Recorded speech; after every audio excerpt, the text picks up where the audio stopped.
kind of task or activity can become really boring for students if you don't create some form of challenge and variety. It is quiet. I mean, not quite quiet. We can still hear ambulances and big trucks passing by.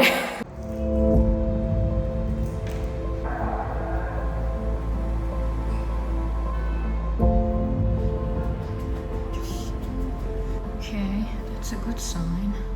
It's empty, but where's the chair? Alright, let's see. Maybe we can steal one. Oh, and here is another one. Let's take this. Come on. Yeah. Okay, sword. Steady. Natural lighting. Chair. Microphone. I think we are ready. Hello everybody and welcome to another episode of English with Sarvi. I'm behind Sports Hall today and there were no kids inside. Yay! I thought I can record another video for you and tell you about this fun activity that helped my primary students practice the written form of the words.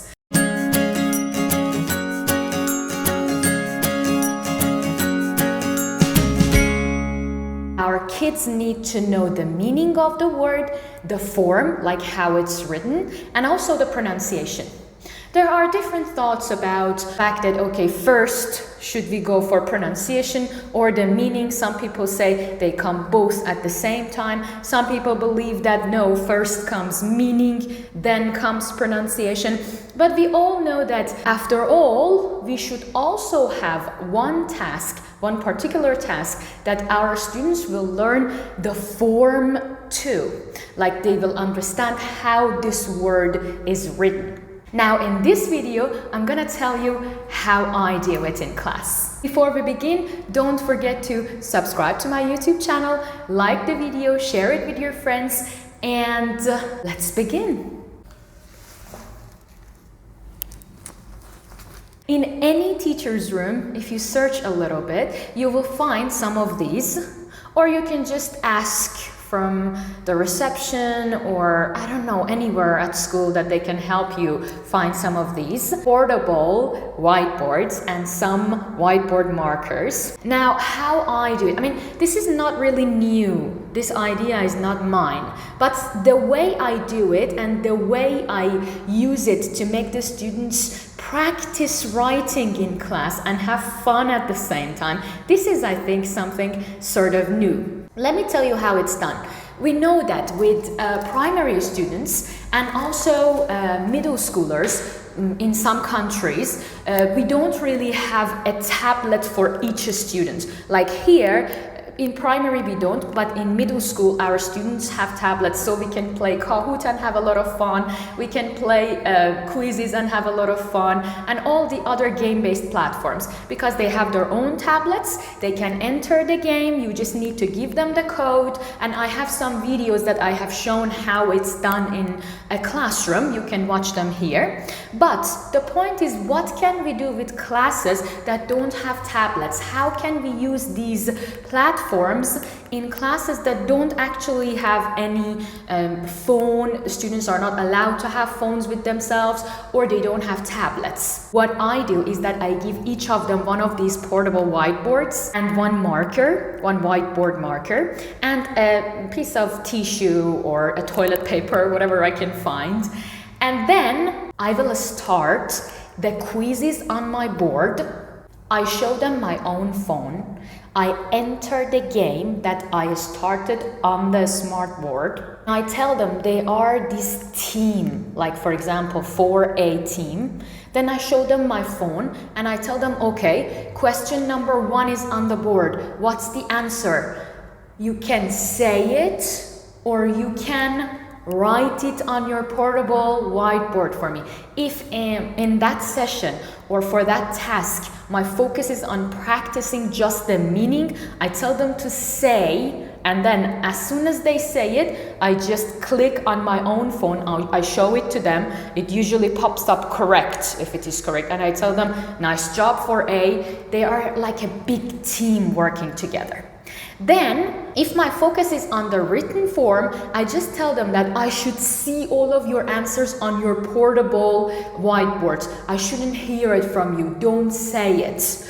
And sometimes if my focus is on both written form and also the meaning, I don't stop them from saying and writing because I want to hear the correct pronunciation as well. It is pretty fast, it's hard, you need to do a lot of things at the same time. Your motor skills, your brain skills, everything needs to work really well. You need to be really focused and fair.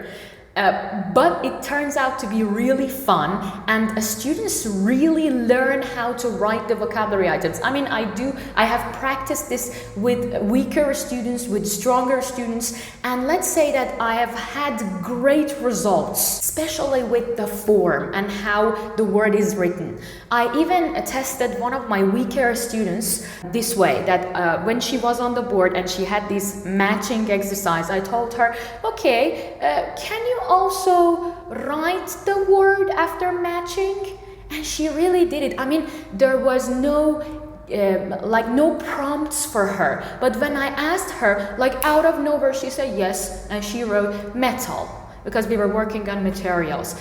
And I understood that, okay, that method works. If you don't know how to use Quizziz, Nearpod, Kahoot, if you have never worked with game-based platforms, I recommend that first get the hang of it. Try to learn how it's done, because you need to understand the process of getting a link, creating a game on a game-based platform, and then trying to enter that game as a student yourself. Then you can actually practice doing it in your own classroom, or it will be like a big failure. If you have online classes with your students, then you can just give them the Quizziz link and try to just focus on questions that make students, motivate students to spell the words or write the words down.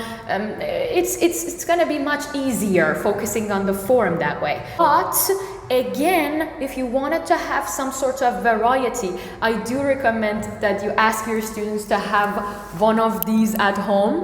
Okay, you can just show them your own quizzes and then ask them to write the answers on this piece of paper, show it to the camera, and then you will be the one choosing the correct answers. I mean, any kind of task or activity can become really boring for students if you don't create some form of challenge and variety. All right, I can hear the ball. It seems like students are coming in, so I gotta go. Don't forget to subscribe to my YouTube channel, like the video, share it with your friends. I love you, and bye-bye.